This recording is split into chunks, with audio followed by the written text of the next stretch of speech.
Hi everyone, my name is Emily Townsend and I am the Patient Safety Correspondent at HSJ.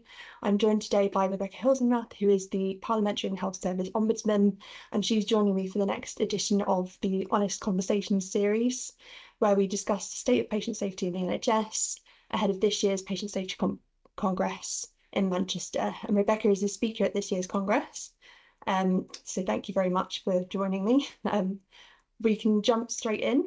So we've just had a very eventful night and just ushered in a new government, which has a whole set of challenges in terms of the NHS, particularly, patient safety is a really kind of big part of that. So I'm just interested in, the main challenges you think are facing patient safety right now.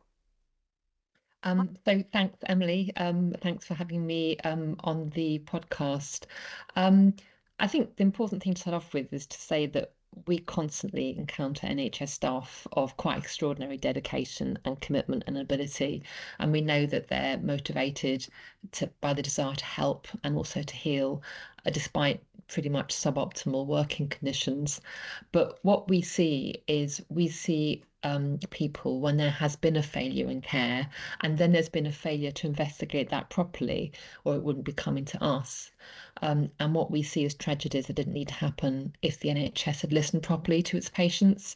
And we see repeat failings, which means that it's not listening or learning from complaints. And I think one of the prevailing concerns we have is a defensive culture, which stops people raising concerns and often gets in the way of those concerns being properly listened to and taken on board. So we're talking about culture, leadership, transparency, accountability. And for all of those reasons and across all of those spaces, we think the NHS needs to make sure that patient safety is the absolute top priority on the front line. Yeah, absolutely. And so in terms of sort of practical steps for that, so what do we kind of want to see for the future of patient safety and kind of how do we get there?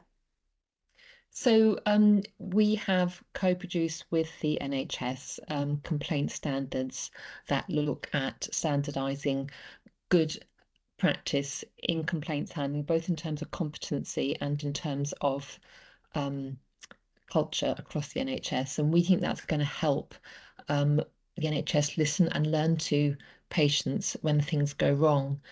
But what we think is going to be the case across our jurisdictions across the piece, because of course we also look at complaints coming out of the government department as well as health, is about a user focus.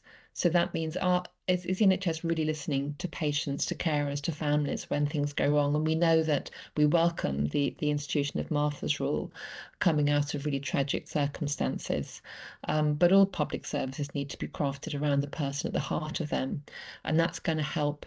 And it's interesting that the title of your podcast, that's going to help honest conversations about what's really going on and where the patient's view is of the care that they need.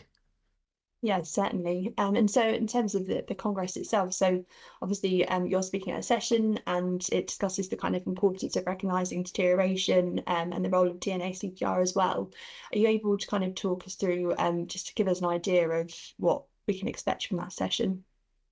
Well, we carried out some work on this because of concerns arising out of the pandemic, but I think it's fair to say that the issues underlying what happened were actually dormant. They'd been there for some time. It was just that the pandemic had flagged them.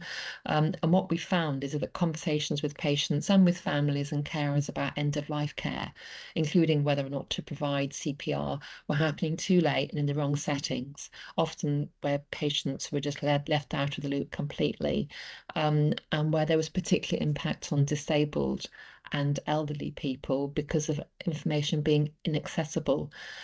Some of this, I think, is particularly an issue in terms of living in this country and British cultural barriers about talking about death.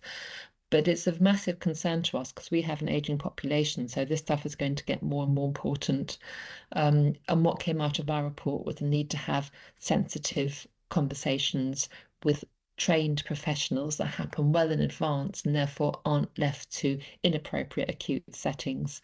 And that's the kind of thing that's going to give people the dignity and understanding and clarity that they're going to be needing at the most difficult of times.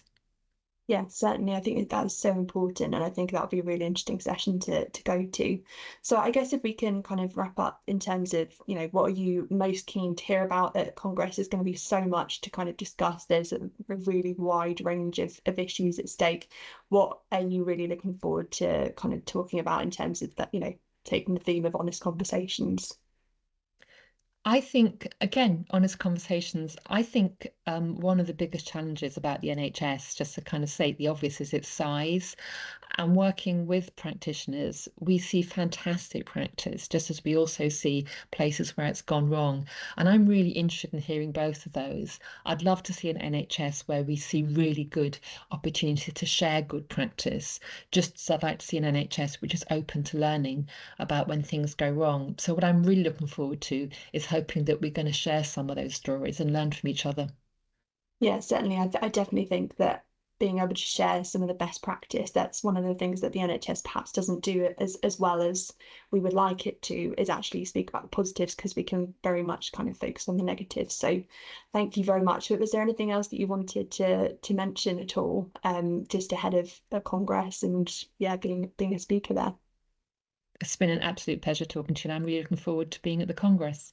Brilliant. Thank you so much. Thanks very much for your time. Pleasure.